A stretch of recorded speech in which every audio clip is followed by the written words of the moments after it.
Today on Hearts of Heroes, a fire threatens one of the oldest churches in the United States. I saw the steeple topple over and my heart sank. It was a very difficult thing to see. And it will take the brave first responders to save this historic building. It reminded me of a Roman candle, a big giant Roman candle. Plus, a mother and her 2 young daughters are trapped in a flood. The current was so strong, there was no way that we were gonna be walking or swimming out. That turns their city into a deluge. Nobody prepares you to drive your boat down Main Street of some city. Out there saving lives, there's nothing to get in the way of these heroes.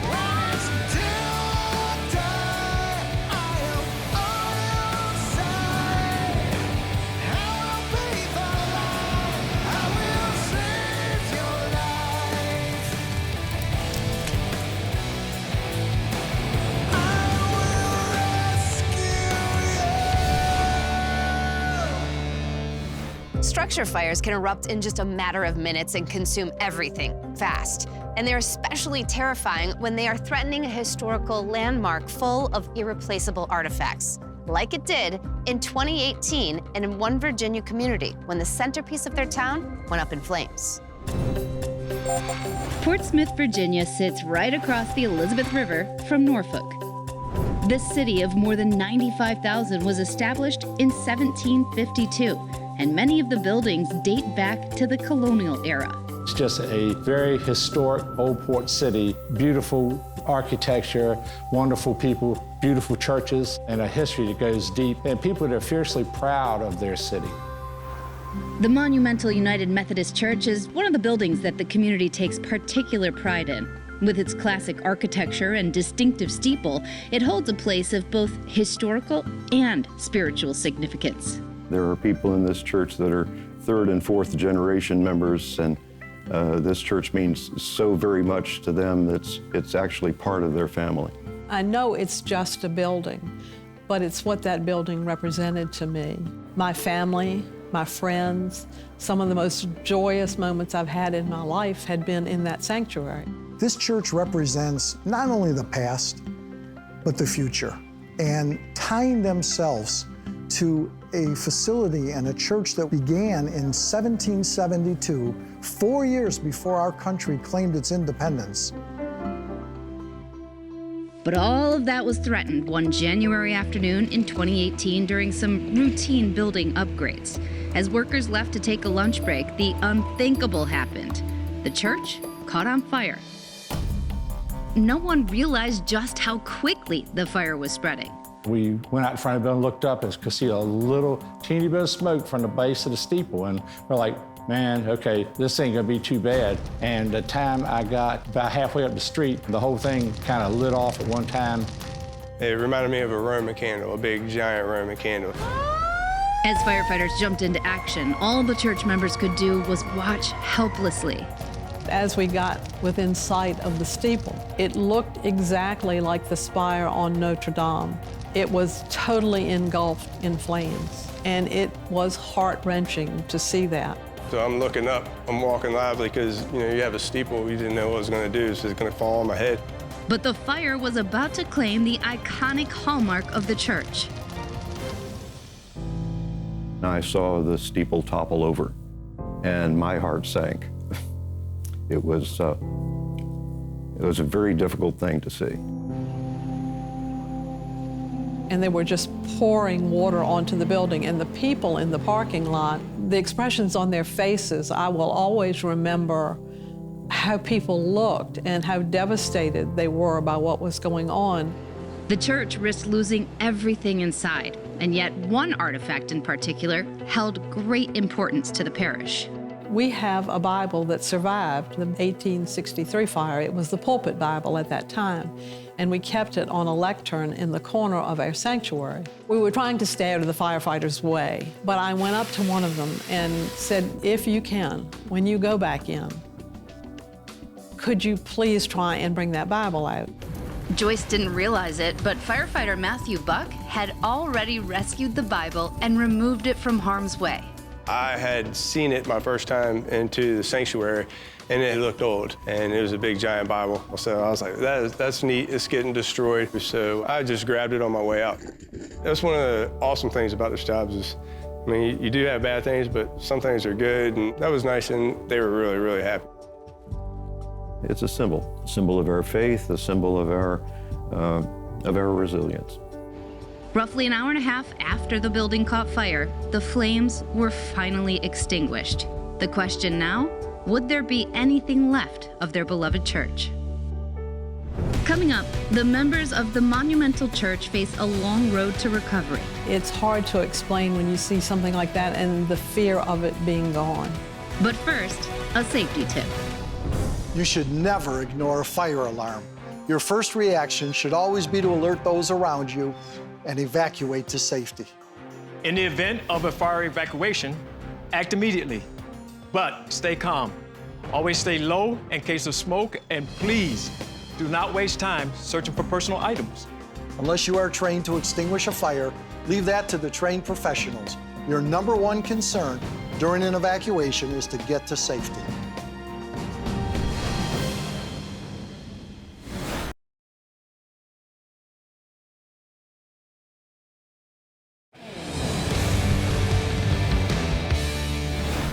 In January of 2018, the monumental United Methodist Church in Portsmouth, Virginia, went up in flames. The building was not only an historical landmark, but a place that anchored the community to its past and present. I was married there. My children were baptized there. My grandchildren were baptized there. It's hard to explain when you see something like that and the fear of it being gone. Immediately following the fire, our sponsor Belfour was called in to help in the rebuilding and restoration. Getting to know the people in the church, the loss of the church was rather devastating for them, and the community as well. This is about getting the church back together, giving it back to the parishioners and the city of Portsmouth. It's heartfelt, and it's something that we're so blessed and honored to be a part of, and we can't wait until services once again take place in that church, and we can be there to celebrate and look forward to that better tomorrow.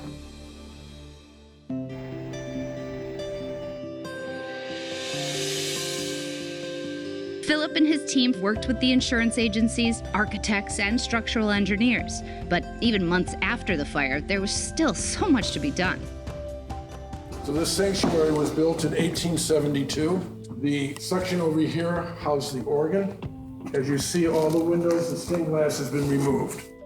The organ has also been removed. We were concerned about not only the pipes, but primarily the wind chests as far as water damage and humidity damage. And given the opportunity, which you now have, what would you like to say to the firefighters that came and obviously performed a miraculous job here? And here's the chief. I think Joyce has said it a number of times before, but we are just so grateful. Another 30 minutes, we might not be standing here talking about a restoration project. We might just have lost the whole thing. Chief, on behalf of, I think, all of us here and all the parishioners, we'd extend to you our gratitude and to all of the men and women that you have rallied to help save this church.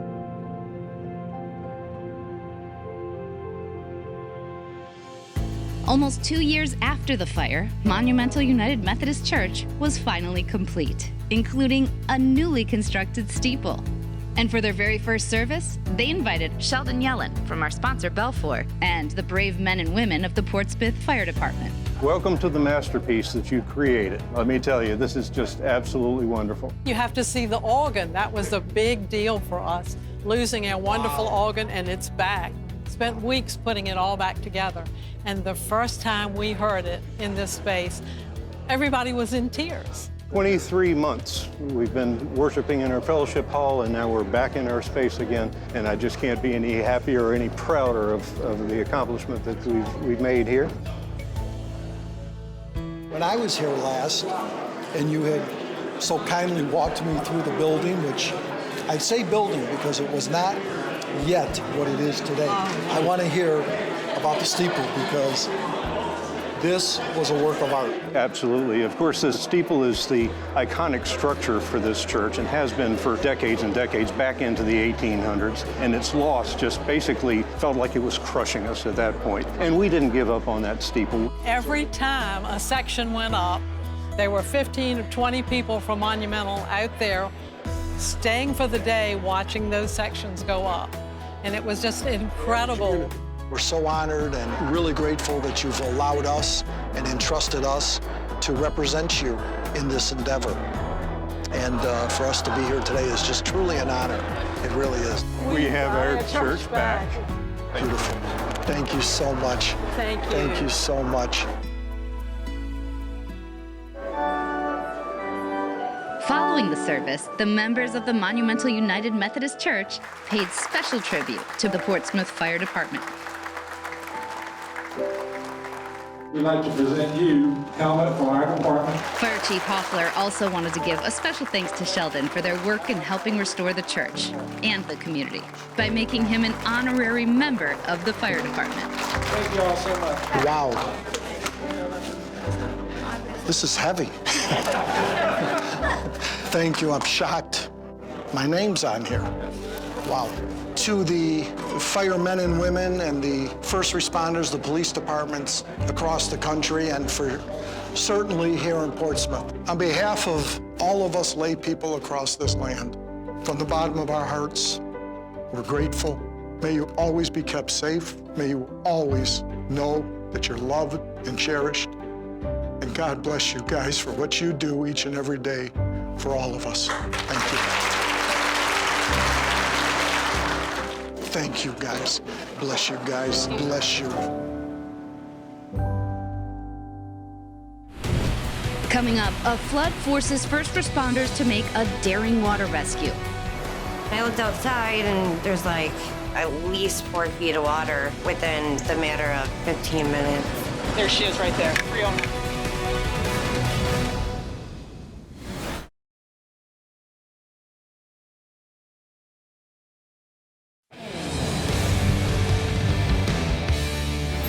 Imagine being in the safety and comfort of your own home when suddenly, not one, but 2 dams break, flooding your road, making it look like a river. Well, that's exactly what happened to a mother and her 2 daughters in the summer of 2018.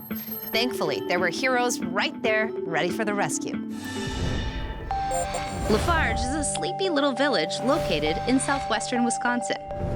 Nestled against the Kickapoo River and with a population of just 745 people, there's certainly plenty of wide open space for outdoor activity. People love coming here when they vacation, go camping for the weekend. The river is packed normally.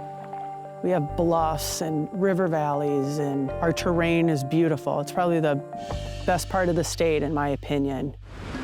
Being a rural area with lots of open land, conservation wardens from the Department of Natural Resources have plenty of duties to keep them busy.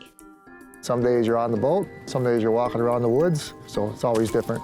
In the fall, you're normally working hunting seasons. In the wintertime, on a snowmobile. In the summertime, working boating enforcement or fishing enforcement. But in the summer of 2018, these officers would also add flood rescue to the list. Well, there was really no preparation for this type of thing. Nobody prepares you to drive your boat down Main Street of some city. And this flood took almost everyone by surprise. It was actually a sunny, nice day at first. Christina's daughters, 11-year-old Sienna and 5-year-old Josie, had had a sleepover the night before. The next day, they left their house to walk their friend home. But by this time, the rain was already coming down. It was like just about up to our ankles, so we didn't know if it was gonna get higher or not. And within a few minutes, the girls were trapped across the street from their house. I get a call from the gas station saying my kids are there and they were unable to cross the street to come home. And I looked outside and there's like at least 4 feet of water within the matter of 15 minutes. Christina was able to get to her daughters and bring them back home safely, but the situation was about to get much worse. We had 2 local dams that were compromised at this time. And that smaller dam was the one that the heavy rain just caused it to break free. And then all that water that was backed up went through. Then we had another second dam that held back our biggest lake. Once that was compromised, I went from 0 to 100 in seconds. Getting trapped in floodwaters can pose a number of threats to a person's safety. Aside from drowning, there could be dangerous debris in the water, as well as the possibility of harm from downed power lines. In a matter of moments, Christina's house was filling with water. My daughter came around and said, Mom, you know, the house has water in it, and here it's coming up from the center of our house. So we had water pouring out of our furnace. Christina and her daughter scrambled to grab some things and evacuate their home. But very quickly, they realized there was no way out. The current was so strong, there was no way that we were gonna be walking or swimming out. Coming up, first responders find themselves battling those floodwaters. I think we both were stunned that that much water was flowing through the town. But first, another safety tip to keep you safe. It's important to know the precautions you can take to prepare for a potential flood event. If you live in a flood zone, reach out to your local emergency agency for advice on how to prepare your home based on your home's proximity to flood-prone areas. Also have multiple evacuation plans in case certain routes are blocked by floodwater. Preparation is key in protecting you and your loved ones.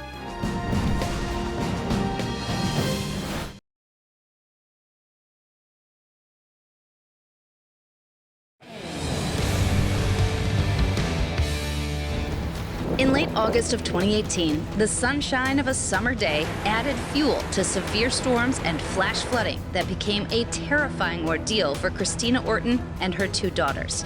Two breached dams sent floodwater crashing into the city of Lafarge, Wisconsin. Conservation wardens Edward McCann and Shauna Stringham immediately were called into action.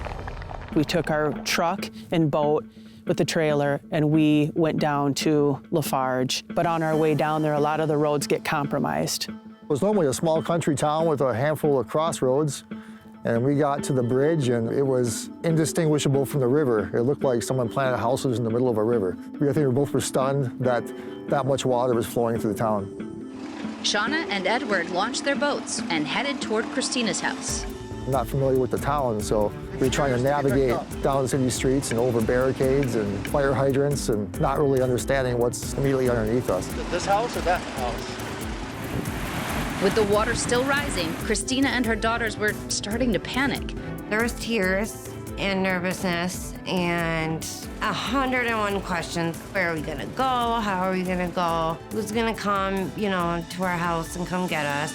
There she is right there, 309. But luckily, someone from this close-knit community put out the distress call. Help me out. Letting everyone know that Christina and her daughters needed help.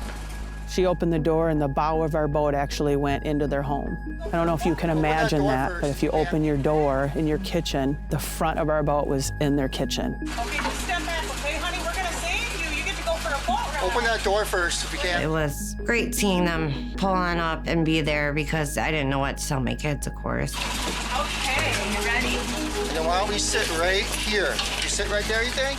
The kids were scared, but we turned it around like, you know, we're gonna take you for a boat ride. And then they smiled and said, okay. And then we just took them from their home and over to shore where everyone was. Like get your feet wet. Okay, girls, come up here, I'll help you off, okay? Christina and her girls made it to safety. They would have fun right now.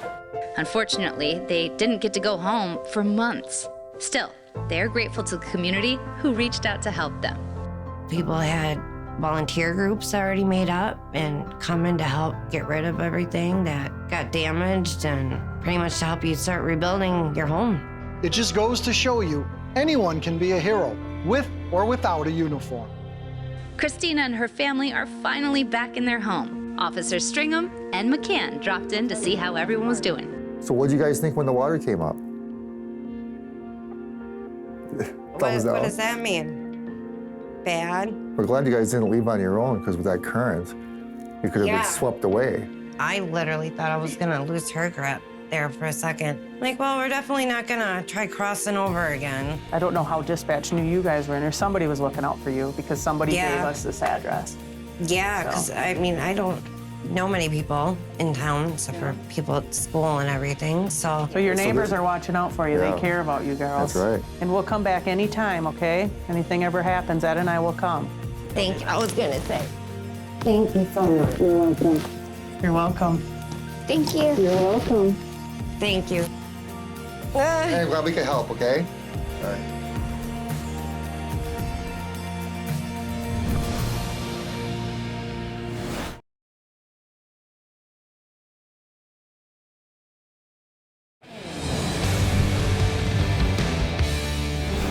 In all the natural disasters I've covered, I usually see people go through the many stages of grief, but almost always they land in gratitude, especially for the first responders and heroes. We're all very grateful too, especially for you watching. Thanks so much and hope to see you next time.